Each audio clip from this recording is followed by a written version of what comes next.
어두운 밤이 찾아오면 희숙 씨가 꼭 챙기는 일이 있습니다. 바로 남편의 잠자리인데요. 혹여나 잠자리가 불편하지 않을까 습도까지 세심하게 신경 씁니다. 요즘 세상에 이런 여자가 있을까 싶을 정도로 조신한 내조자 희숙 씨. 그녀의 특급 내조를 받는 그 복 많은 남편이 누군고 하니? 아우 시원하다. 시원해. 이 남자 태정 씨입니다. 근데 반응이 왜 이렇습니까? 편히 쉬세요.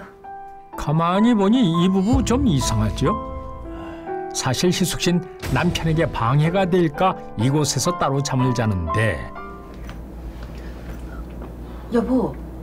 내 방으로 와. 아, 이 시간까지 잠들지 못했던 이유가 남편 태정 씨 때문이었군요. 사실 이 부부는 남편이 원할 때만 동침이 허락되는 사이입니다. 남편의 일방적 요구에도 묻지도 따지지도 않고 들어주는 아내 희숙 씨. 그렇게 부부의 뜨거운 밤이 시작되나 했더니 태정 씨 갑자기 무슨 일이랍니까? 야, 오늘은 도저히 안 되겠어. 어? 내가 당신하고 같이 있다간 기 다 빨려서 먼저 죽을 것 같아. 어? 여보, 괜찮아요? 아무래도 내일 일까지 지장이 있을 것 같으니까 여기서 그만하자. 어?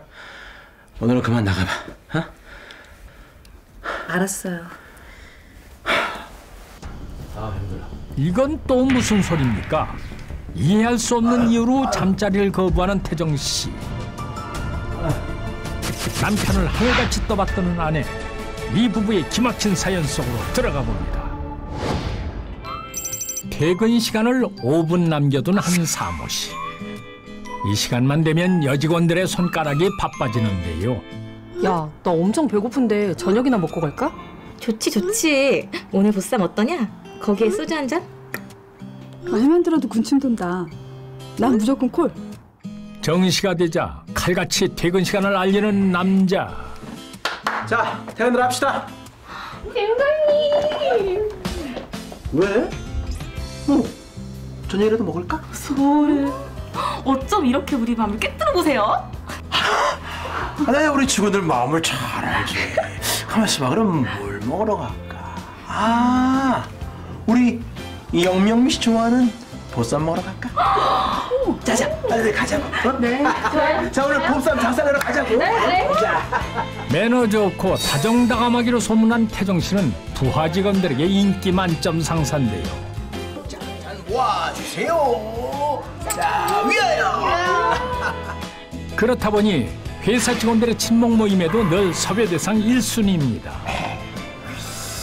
팀장님, 이거 드셔보세요. 응? 역시 우리 영명미 씨가 최고야. 어? 별 말씀을요. 팀장님, 저희 식사 마치고 2차 노래방 어때요? 노래방 좋지. 잘 나가는 남편 뒤에는 좋은 아내가 있다고 하지요. 그 시각 아내 희숙 씨는 정성껏 저녁상을 준비하고 있었는데요. 태정 씨가 저녁을 먹고 들어오는지 아직 모르는 걸까요? 따끈한 밥상을 차려놓고 하염없이 기다리기만 2시간째. 밥과 국이 다 식었지만은 밥상 주인은 아직까지 감감무소식입니다. 엄마, 벌써 9시야. 2시간이나 지났어. 벌써 그렇게 됐나? 오늘은 저녁 드시고 오실 건가 보다. 먹자, 효진아. 이럴 때 전화 한 번이라도 해주면 좀 좋아? 바쁘니까 그러시지. 어서 먹어. 먹지 않아도 남편의 밥상을 늘 챙기는 일, 희숙 씨에겐 꽤 익숙한 일인가 봅니다. 다음 날 아침, 출근 준비로 바쁜 태정 씨. 근데 집안에서의 태정 씨는 회사에서의 다정한 모습과는 영 딴판인데요. 그런 남편의 무뚝뚝한 태도에도 아랑곳 않고 오늘도 묵묵히 남편 내조에 충실한 희숙 씨입니다. 다녀올게. 네, 다녀오세요. 하지만 내조의 여왕 희숙 씨가 숨기고 있는 또 다른 얼굴이 있었으니 남편이 출근을 하고 나면 그녀의 이중 생활이 시작된다는 것입니다. 남편의 출근을 확인한 후 외출 준비를 하는 희숙 씨. 이른 아침부터 어딜 가길래 이렇게 서두른 걸까요? 아이고, 이게 무슨 낯뜨거운 소리입니까? 뭔가 분위기가 야릇한데요. 괜찮으세요? 희숙 씨가 마사지 아르바이트를 하고 있었군요. 어때요? 좀 시원하세요? 좋아. 최고. 최고. 다 끝났어. 오늘도 고생 많았어, 언니. 언니 덕분에 손님이 많이 늘어서 너무 좋다.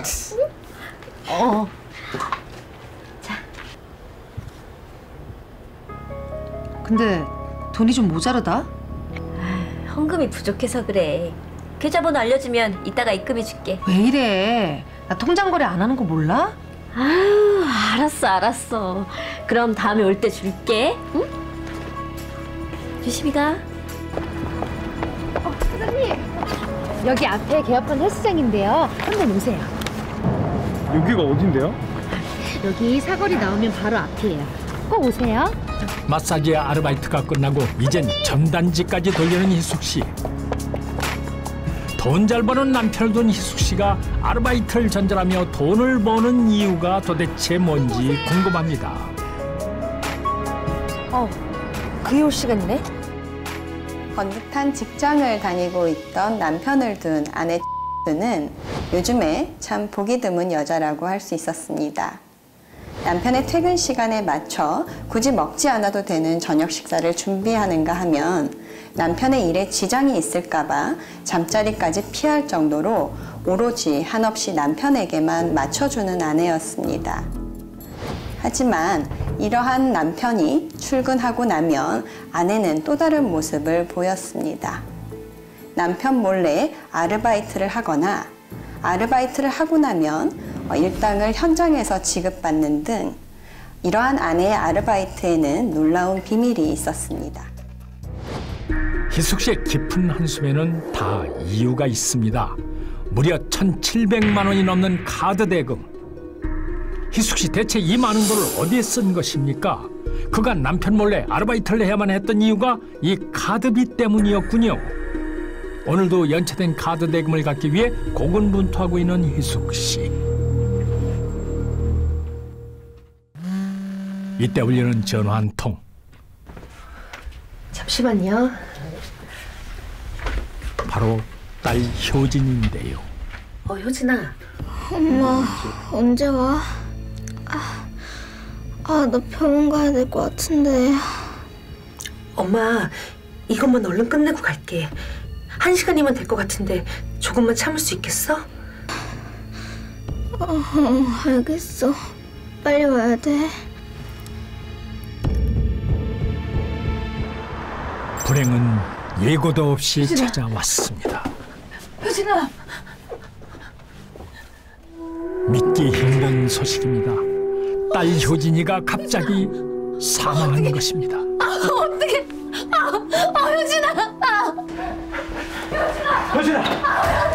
효진아! 여보! 야, 너 뭘 잘했다고 여기 앉아있어?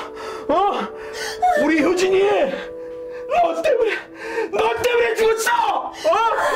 그런데 남편 태정 씨는 효진이의 죽음을 아내 희숙 씨 탓이라고 돌리고 있습니다. 태정 씨는 아내에게 왜 이렇게 모질게 대하는 걸까요? 그리고 딸 효진은 왜 갑자기 사망한 것일까요?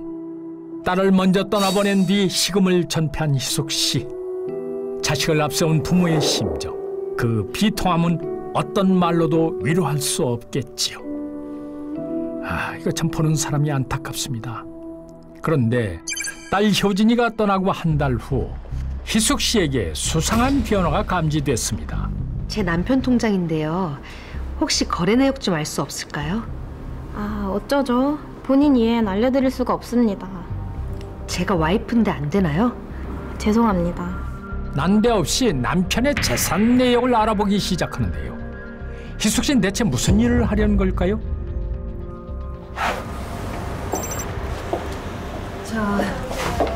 제가 제가 여기 앞에 아파트 사는데요. 혹시 집 내놓으면 얼마나 받을 수 있나 해서요. 그 아파트는 없어서 못 팔아요. 제가 잘해드릴게요. 여기 우리 부동산에 내놓으세요. 딴 데 내놓지 마시고. 아파트가 큰 돈이 된다는 얘기를 들은 희숙 씨의 표정이 예사롭지 않습니다. 오늘도 못 갚은 카드 연체 대금 때문에 아르바이트를 하는 희숙 씨. 어떠세요? 좀 시원하세요? 아, 정 선생님이 손길이 끝내준다니까. 다 끝났습니다. 일을 마치자마자 급하게 어디론가 전화를 하는데요. 우리 오늘 만나기로 한 거 안 잊었죠? 그래요. 그럼 6시에 거기서 봐요. 사실 희숙 씨에겐 오늘 남다른 계획이 하나 있었는데요. 잠시 후 벌써 와 있었네요. 희숙 씨를 만난 사람은 웬 낯선 남자, 그리고 또 누군가를 기다리고 있는 눈치인데, 아니 이 사람 남편 태정 씨 아닙니까? 옷 진짜 멋있다 오늘. 옷 진짜 잘 어울리는데요? 이거 어디서 샀어요? 설마 희숙 씨, 태정 씨 뭐라고 일부러 남자를 남편 회사까지 데리고 온 겁니까? 희숙 씨 대체 왜 이러는 거예요? 일로 와! 야, 너 진짜 막 나가는구나. 어? 딸 자식 잡아먹고 이젠 바람까지 피냐? 사채업자예요. 뭐? 네? 사채업자라고요? 사채? 내가 돈 좀 빌려다 썼어요. 아니 왜? 어? 이제 사채까지 끌어다 쓰냐? 얼마나 썼는데? 5천이요. 뭐? 5천? 원금은 3천이고 그새 이자가 붙어서 5천이래요. 근데 못 갚아요. 알다시피 난 그럴 능력이 못 돼서. 야, 너 진짜 막 나가는구나. 어? 그래서 넌 어떡하겠다는데? 이제 곧 당신 회사도 찾아갈 것 같아요. 어떻게 할까요? 안 돼! 나는 절대 안 돼. 아, 나 진짜. 야. 알았어. 일단 이것부터 해결하자. 어? 근데 너 정희수, 어? 너 약속해. 어? 너 앞으로 돈 쓸 때 내 허락 받고 써라. 알았어? 알았어요. 너 알았으면 각서부터 써. 야, 너 각서부터 써. 빨리 부르는 대로 써. 첫 번째, 앞으로 돈 쓸 때는 남편의 허락을 그런데 희숙 씨, 받는다. 남편 몰래 사채 빚까지 져놓고 뭐가 이렇게 당당한지 늦어도? 모르겠습니다. 그리고 며칠 후 준비는 다 하셨어요? 네, 전 준비 다 됐습니다. 꼭 이렇게까지 하셔야겠어요? 한 번 더 생각해 보시죠. 전 제 남편 용서할 수 없어요. 남편을 용서할 수 없다는 건 뭐고, 지금 그녀 곁에 있는 이 남자는 누굴까요?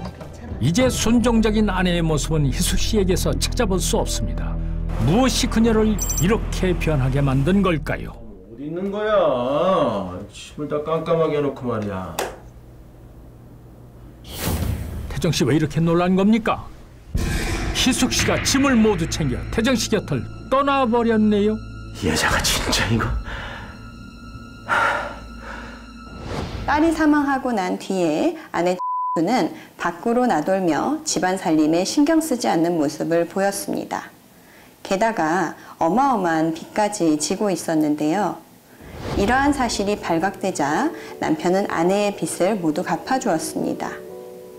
하지만 얼마 지나지 않아 아내는 남편을 상대로 이혼 소송을 제기했는데요. 이러한 아내의 이혼 소송에는 지금까지 밝혀지지 않은 속사정이 있었습니다. 남편에게 순종만 했던 희숙 씨, 그 속사정은 이렇습니다. 배고파. 밥이나 줘. 어쩌죠? 밥이 없는데. 뭐? 이 여자가 대체 살림을 어떻게 하는 거야? 밥단 차려놓고. 아, 그게 아니라 어디서 말대꾸야? 어? 너 대체 집에서 뭐 하는 여자야? 어? 야, 너 앞으로 내가 들어오든 들어오지 않든 밥상 무조건 차려놓고 6시면 집에 있어. 알았어? 알았어요. 밥 차려. 결혼 초기부터 아내에게 한없이 권위적이었던 태정 씨.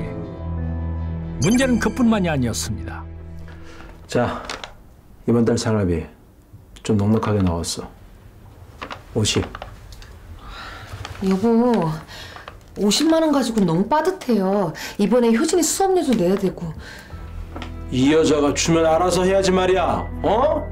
남편이 밖에 나가서 뼈 빠지기라도 갖다 주는 돈 말이야. 어? 싫으면 내놔. 아니에요.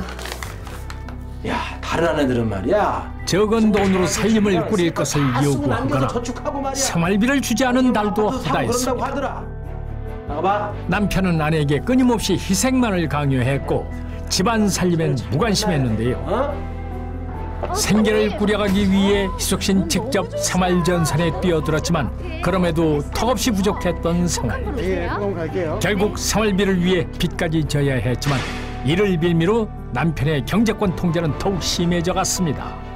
애지중지 키워온 딸 효진이를 사망하게 한 사건의 발단도 생활비 부족이었습니다. 잠시만요.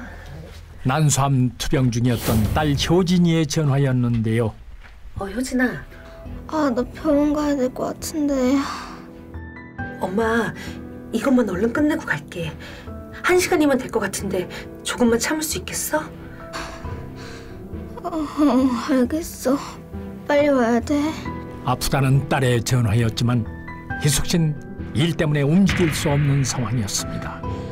여보, 정말 미안해요. 다른 게 아니라 효진이가 너무 안 좋은 것 같아요. 집에 가보면. 야, 넌 대체 뭘 하길래 일하는 남편한테 집에 가보라 말아야? 잠깐만. 평소 딸의 병 치료에도 무관심했던 태정 씨는 딸이 가장 필요했던 순간에도 도와주지 않았습니다.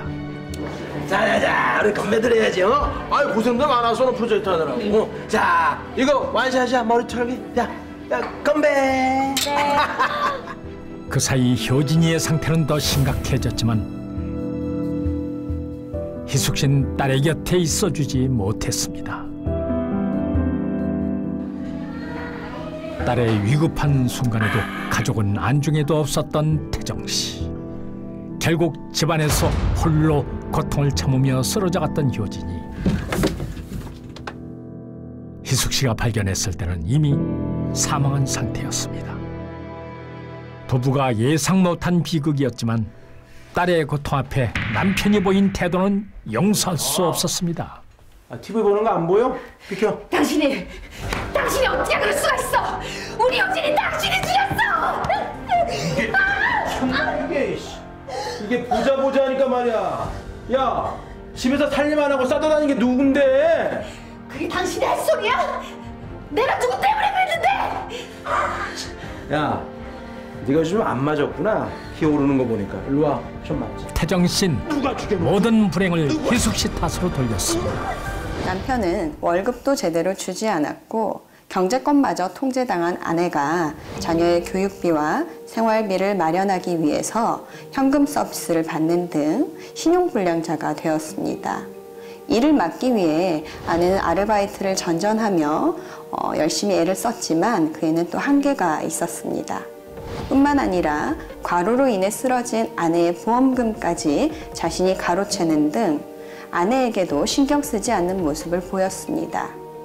이에 참다 못한 아내는 남편을 상대로 이혼 소송을 제기했고 법원은 남편과 아내가 이혼하고 남편이 아내에게 위자료 2천만 원과 재산 분할로 1억 5,500만 원을 지급할 것을 명했습니다. 결혼 생활 내내 아내에게 왕처럼 군림했던 남편. 넌 내가 이대로 가만히 있을 줄 알아? 어? 너 낭비벽 심하다고 나도 맞소송할 거야. 맞소송? 그래. 그 돈 갚아준 게 누군데? 너 나한테 진짜 이러면 안 되지. 내가 누구 때문에 그 돈을 썼는데? 맘대로 하세요. 안 말릴 테니까. 가시죠, 변호사님. 야! 부부관계에서 본의만 내세운다면 결국 파국으로 갈 수 있다는 것을 명심하시기 바랍니다.